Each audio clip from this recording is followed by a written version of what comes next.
킹은 시형버스의 차별적 좌석제에 대한 버스 보이콧 운동을 비폭력 전술로 이끌어 승리를 거두었고, 이를 계기로 하여 전국적인 지도자가 되었다. 그 뒤 워싱턴 대응진을 비롯한 수많은 운동을 이끌었으나 1968년 멤피스에서 암살당하였다.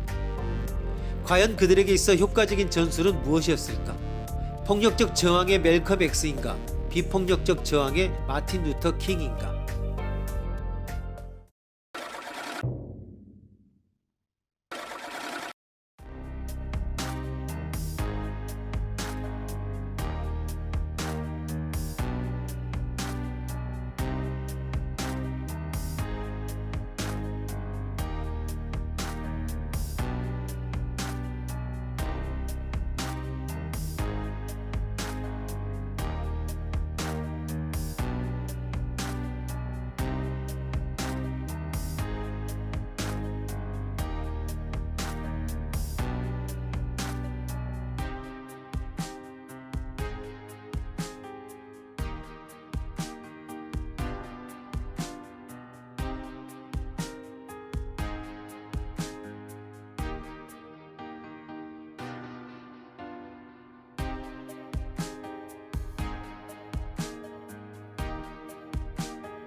비합리적인 추리에 의한 논증들은 일반적으로 합리적 근거를 결여하지만 사람들의 감정이나 기분에 호소함으로써 부당한 추리를 마치 타당한 것처럼 꾸밉니다.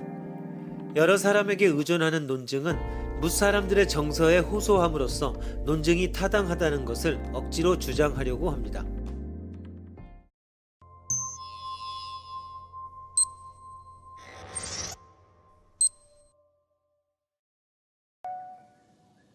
배우고 때로 배운 것을 익히니 이 또한 기쁘지 아니한가라고 공자님이 말씀하셨다. 그러므로 여러분은 모든 일을 제쳐놓고 오로지 배움에만 매진하여야 한다. 오스트리아 정신분석학자인 지그문트 프로이트는 인간의 성격은 유아기에 모두 결정된다고 하였다. 청소년이나 어른이 되어서 비뚤어진 성격을 제 아무리 고치려 해도 그것을 쓸데없는 짓이다.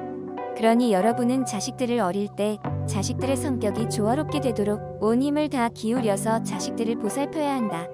우리나라의 전통은 예의범절을 가장 중요하게 여겼다. 옛날부터 임금에게 충성하며 우서른에게는 효도하여야 하는 것이 우리의 전통이다. 전통과 권위를 무시하는 것은 짐승만이 할 짓이다. 사람이 살아가는데 가장 가치 있는 것은 바로 예의범절을 소중히 지키는 것이다.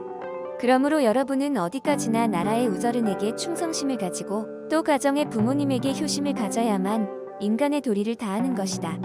이상에서 찾아볼 수 있는 논증의 방법은 무엇인가?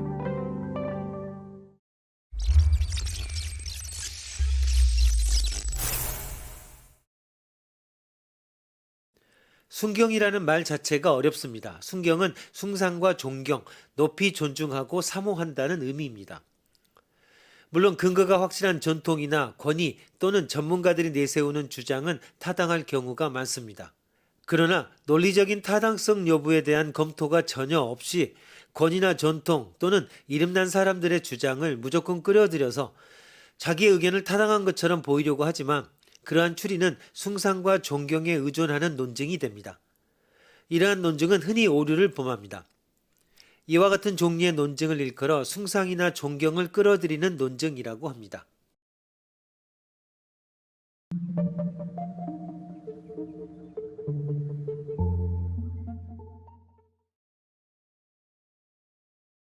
연관된 여러 사람에게 의존하는 논증을 알아봅니다.